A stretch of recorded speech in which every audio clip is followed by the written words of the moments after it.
شہر الحرام وہ مہینے ہیں جن کے اندر جنگ و قتال کرنا منع ہے اور جن کے اندر لڑائی جھگڑے کرنا منع ہے، ان کے بارے میں یہاں پر حکم کیا جا رہا ہے۔ کون سے ہیں؟ رجب، ذوالقعدہ، ذوالحجہ اور محرم کے مہینے ہیں۔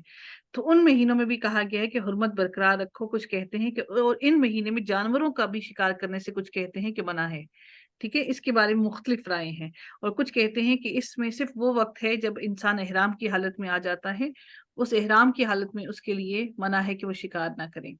اللہ تعالیٰ ارشاد فرماتے ہیں وَلَلْهَدْيَ وَلَلْقَلَائِدَ وَلَآمِينَ الْبَيْتَ الْحَرَامَ۔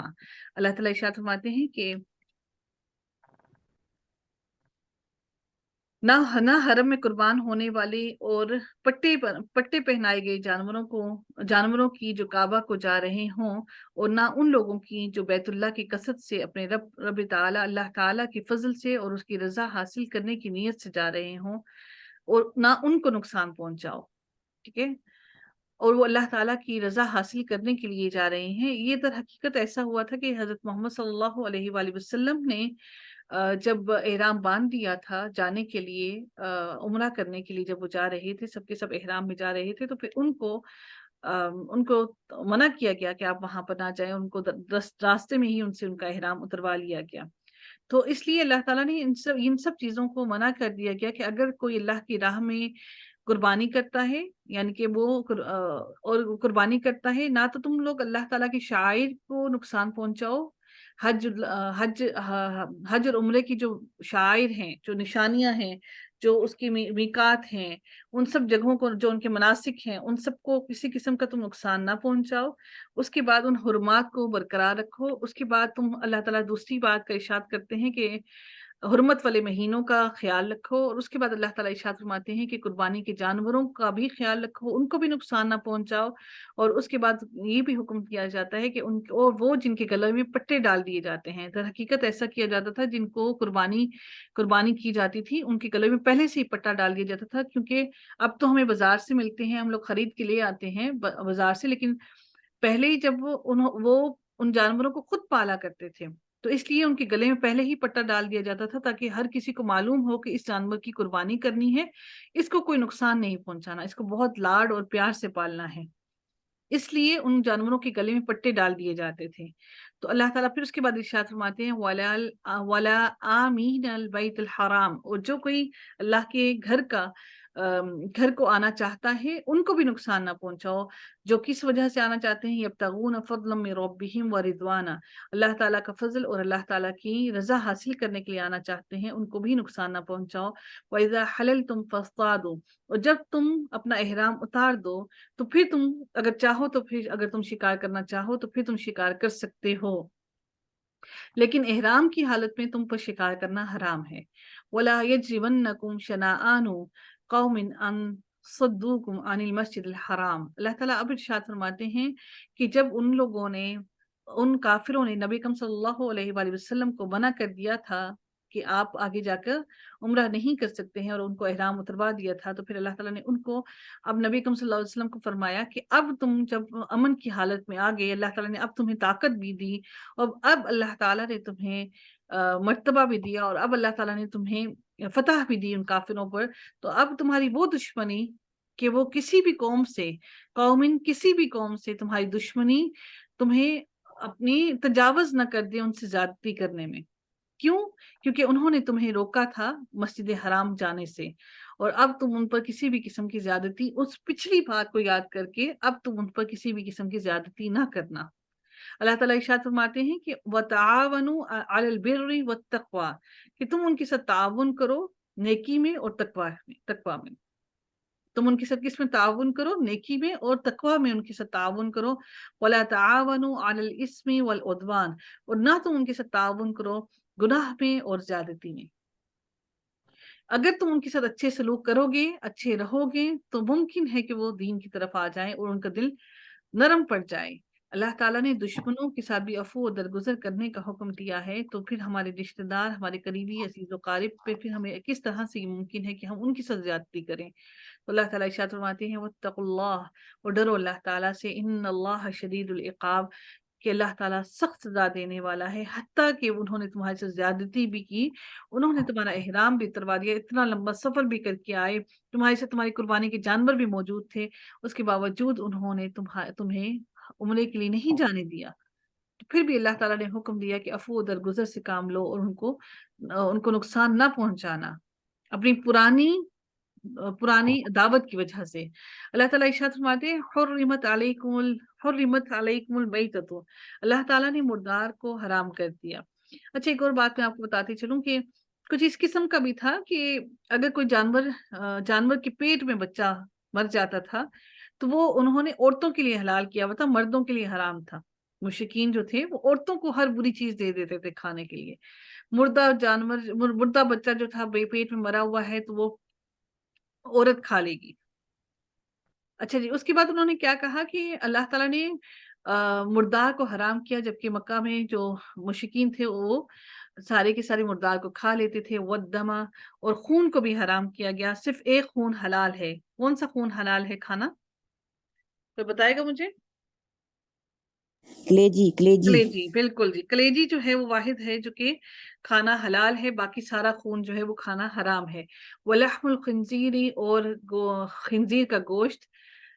ولحم الخنزیری، یہ جی مرکب اضافی ہے، لحم الخنزیری، یہاں پر آپ اس کو دیکھیے گا انشاءاللہ ہم جب ڈیٹیل سے پڑھیں گے تو یہ ہے خنزیر کا گوشت۔ وما اہل لغیر اللہ، اور جو کوئی اللہ کے سوا کسی اور کے نام سے حلال کیا گیا جانور ہو، جیسا کہ میں نے آپ کو بتایا کہ وہ نصب جو تھا اس جگہ پر جا کر وہ اپنے آستانوں پر جا کر وہ ذبح کر دیا کرتے تھے۔ آج بھی اگر کوئی زیارتوں پہ جا کر کوئی مرغی دے دیتا ہے، جی چلو جی ہم نے یہاں پہ منت مانگی تھی، تو وہ بھی حرام ہے۔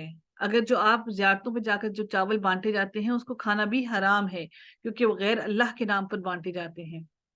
تو اللہ کے نام کے علاوہ جو بھی جانور ذبح کیا جائے وہ سب کے سب حرام ہیں۔ والمنخنقۃ والموقوذۃ والمتردیۃ، اللہ تعالیٰ ارشاد فرماتے ہیں کہ اس کے علاوہ کون کون سے جانور حرام ہیں؟ والمنخنقۃ، اور جو گلا گھٹنے سے مرا ہو، یا تو پھر وہ خود ہی گلا گھٹ کر مر جائے یا کوئی اس کو گلا گھوٹ کر مار دے، تو وہ دونوں طرح سے وہ حرام ہے۔ کیوں حرام ہو جاتا ہے؟ کیونکہ اس کا جو بلڈ ہے وہ اس کی ساری وینز کے اندر سٹور ہو جاتا ہے، وہ وہیں پر اس کے اندر جم جاتا ہے، تو گلا گھٹ جانے سے، دم توڑ دینے سے بھی وہ حرام ہو جاتا ہے۔ اور جو کسی ضرب سے مر گیا ہو، یعنی کہ کسی نے ٹکر مار کے مار دیا ہو، یا پھر کوئی اوپر اونچائی سے گر گیا ہو، تو والنتیحۃ یہاں پر ہے، یہاں پر اس کا مطلب ہوتا ہے جی کہ والمتردیۃ، اس کا معنی ہے کہ اور جو کسی ضرب سے مر گیا ہو، یعنی کہ کسی کی ٹکر سے مر گیا ہو یا کسی پتھر کے لگ جانے سے مر گیا ہو، تو وہ بھی حرام ہے۔ اور اس کے بعد اگلی بات ہے والنتیحۃ، جو اونچی جگہ سے گر کر مرا ہو وہ بھی حرام ہے۔ وما اکل السبع، اور جس کسی کو سینگ مارنے سے مرا ہو، اور جس کسی کو سوری، یہاں پر نتیحتو کا معنی ہے سینگ مارنے سے گرا ہو اور مرا ہو، اور جس کو کسی درندے نے کھا لیا ہو، اور جس کو درندے نے کھا لیا ہو وہ بھی حرام ہے۔ لیکن اگر تو الا ما زکیتم، مگر اگر تو تم نے اس کو ذبح کر لیا۔ اب ذبح کرنے سے مراد کیا ہے کہ جب آپ اس کو ذبح کر رہے ہو، اگر کسی درندے نے اس کو کھا لیا ہے، تو جب آپ اس کو ذبح کرو تو ذبح کرتے وقت اس کو وہ جو پھڑکتا ہے نا، جب ذبح کرتے ہیں تو وہ تھر تھراتا ہے جب جانور، اگر اس جانور کے اندر اتنا سینس ہو کہ اتنا وہ محسوس کر رہا ہو کہ وہ پھڑپھڑائے، تو وہ اس وقت حلال ہے۔ لیکن اگر آپ نے ذبح کر دیا، وہ پھڑپھڑاتا نہیں ہے جانور، وہ نہیں ہلتا نہیں ہے جانور، پھڑکتا نہیں ہے، اپنی ٹانگیں نہیں مارتا ہے، تو پھر اس صورت میں آپ کا جانور حرام ہو جاتا ہے۔ اس کا مطلب ہے کہ وہ مر چکا ہے پہلے سے ہی۔ وما ذبح علی النصبی، اور جو کوئی ذبح کر دیا گیا ہو کس پر؟ نصبی، میں نے جیسے کہ بتایا کہ وہ پتھر تھے جو کہ بتوں کے ساتھ وہ لگاتے تھے اور وہاں پر وہ جانوروں کو جا کر ذبح کرتے تھے، اور یہ ایسے چالاک لوگ ہوتے تھے، پہلے تو اللہ کو اپنی قربانی کے ساتھ شریک رکھتے تھے، اللہ کو بھی کچھ حصہ دیا کرتے تھے اور کچھ حصہ کچھ حصہ اپنے بتوں کو دیتے تھے۔ پھر اس کے بعد انہوں نے کیا کیا کہ کچھ ان جانوروں میں سے، ان بتوں کو جو حصہ دیتے تھے وہ حصہ اللہ کے حصے میں سے کم کر کے ان کو مزید بڑھا دیا، کہ اللہ کا حصہ، اللہ کو کیا ضرورت ہے اسکی گوشت کی؟ اور ایسا ہے کہ وہ ایسا نہیں تھا کہ وہ جانوروں کو ذبح کر کے کھا لیا کرتے تھے، بلکہ کچھ جو زیادہ زمانہ جاہلیت میں تھے وہ وہیں پر چھوڑ دیا کرتے تھے تاکہ کبے اور چیلیں اور یہ سب کے سب آ کے وہ گوشت کھا لیں۔ ابھی بھی بہت سے علاقوں میں ایسا ہوتا ہے جی، صدقہ کرتے ہیں تو وہ کیا کرتے ہیں، گوشت لا کر اوپر چھت پر پھینک دیتے ہیں، اور وہ چھت پر پھینکتے ہیں تاکہ کبے چیلیں اور یہ ساری چیزیں اس گوشت کو کھا لیں۔ تو سوچئے کہ کیا یہ صدقہ درست ہے بنسبت اس کے کہ غریب کا پیٹ خالی ہو، غریب کے پیٹ میں کبھی گوشت نہیں گیا، اور آپ گوشت لا کر چھتوں پر ڈال دیں کہ جانور جو ہیں، وہ جو پرندے ہیں، چیلیں اور کوے اور عقاب، یہ سارے آ کے آپ کی چھتوں سے وہ گوشت کھائیں۔ تو یہ صدقے کی معلوم نہیں کون سی قسم ہے کہ ہم جانوروں کو اور پرندوں کو گوشت کھلانے پہ ہم سمجھتے ہیں صدقہ لگتا ہے، اور انسانوں کو گوشت کھلانے پہ صدقہ نہیں لگتا ہے۔ ان کو بھی کھلائیے، ان کو بھی دیجیے کھانے کے لیے، لیکن بہتر یہ ہے کہ انسان کا پیٹ بھریے۔ وَأَن تَسْتَقْسِمُوا بِالْأَزْلَامِ، اور جو کہ تیر مار کے اپنی قسمتیں معلوم کرتے ہیں، اس کو بھی اللہ تعالیٰ نے حرام قرار دے دیا کہ یہ تیر اور اس کی آج اور جو فال نامے نکال کے اپنی قسمتیں معلوم کرتے ہیں، آج آپ نے دیکھا ہوگا وہ طوطوں سے فال نامے نکلواتے ہیں، یہ سب اللہ تعالیٰ نے حرام کر دیا۔ ذَلِكُمْ فِسْقٌ، یہ سب کے سب گناہ ہیں۔ اللہ تعالیٰ ارشاد فرماتے ہیں الیوم یئس الذین کفروا، اللہ تعالیٰ ارشاد فرماتے ہیں کہ یہ سب کے سب بدترین گناہ ہیں، اور آج کفار تمہارے دین سے نا امید ہو گئے ہیں۔ کیوں نا امید ہو گئے ہیں؟ اس لیے نا امید ہو گئے ہیں کیونکہ اب انہیں لگتا تھا کہ شاید یہ جانور جو ہے یہ ان پر حلال کر دیے جائیں گے، اور انہیں یہ بھی لگتا تھا کہ شاید وہ تمہیں اپنے رستے پر لے آئیں گے، تو آج وہ تمہارے دین سے بالکل مکمل طور پر مایوس ہو گئے ہیں۔ اب انہیں لگتا ہے کہ یہ دین پتہ نہیں کوئی اور ہی نیا ہی دین ہے، کہ اب ہمارے کھانے پینے پر بھی پابندیاں لگا دی گئی ہیں۔ اللہ تعالیٰ ارشاد فرماتے ہیں کہ فلا تخشوہم، پس تم ان سے نہ ڈرو، وخشونی، اور تم مجھ سے ڈرو۔ اللہ تعالیٰ نبی صلی اللہ علیہ وسلم کو کہہ رہے ہیں کہ تم ان سے نہ ڈرو بلکہ تم مجھ سے ڈرو۔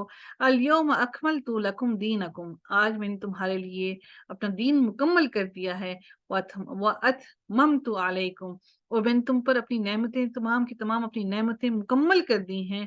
وردیت لکم الاسلام دینا، اور میں نے تمہارے لیے ردیتو یعنی کہ پسند کیا ہے، لکم الاسلام دینا، تم سب لوگوں کے لیے، اللہ تعالیٰ فرماتے ہیں کہ تم سب لوگوں کے لیے میں نے دین جو پسند کیا ہے وہ اسلام ہے۔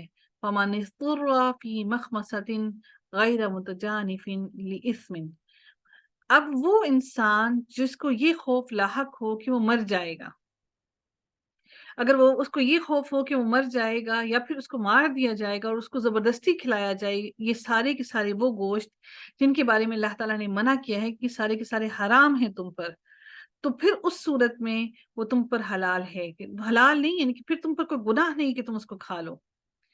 غیر متجانف لإثم، اور وہ اس کو اللہ کی نافرمانی کرنے کی غرض سے نہیں کھاتا، تو پھر اس کے لیے وہ کوئی گناہ نہیں ہے اگر وہ یہ کھا لے۔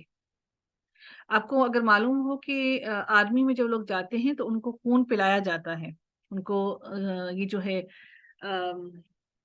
کبوتر وغیرہ جو ہیں ان کو، بلکہ وہ ذبح بھی نہیں کرتے، ان کو دانتوں سے وہ کر کے تو ان کو خون پلایا جاتا ہے۔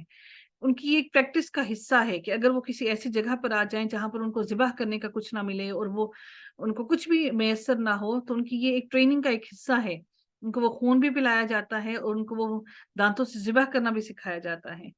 تو یہ اب اس وقت اللہ تعالیٰ کی نافرمانی کرنا مقصد نہیں ہے کہ وہ نافرمانی کر رہے ہیں، بلکہ یہ this is a part of their training. فَإِنَّ اللَّهَ غَفُورٌ رَحِيمٌ، تو بس بے شک اللہ تعالیٰ بخشنے والا اور رحم کرنے والا ہے۔ یہ چیز ہمیں ذہن میں رکھ لینی چاہیے کہ اللہ تعالیٰ ہمارے ہر کوتاہی کو بخش دینے والا ہے، لیکن ہمیں یہ اس چیز کا لازمی علم ہونا چاہیے کہ ہم وہ اللہ تعالیٰ کی نافرمانی کرنے والے نہ بنیں۔ ہمارا یہ ہرگز مقصد نہ ہو کہ اس کام کے پیچھے ہمیں اللہ تعالیٰ کی نافرمانی کرنے کا کوئی مقصد ہو۔ اب کون سی چیزیں حرام کی گئی ہیں، ایک دفعہ ہم پھر ایک دوسرے سے پوچھ لیتے ہیں۔ چلیں جی، کون مجھے بتائے گا کہ کون سی چیزیں حرام کی گئی ہیں یہاں سے؟ حرمت علیکم المیتۃ، جلدی سے آئیے گا، کون آئے گا؟ میم میں آسمہ۔ جی آسمہ جی۔ میتا تو مردہ، اور دمو اور خون، اور لحم الخنزیری اور خنزیر کا گوشت،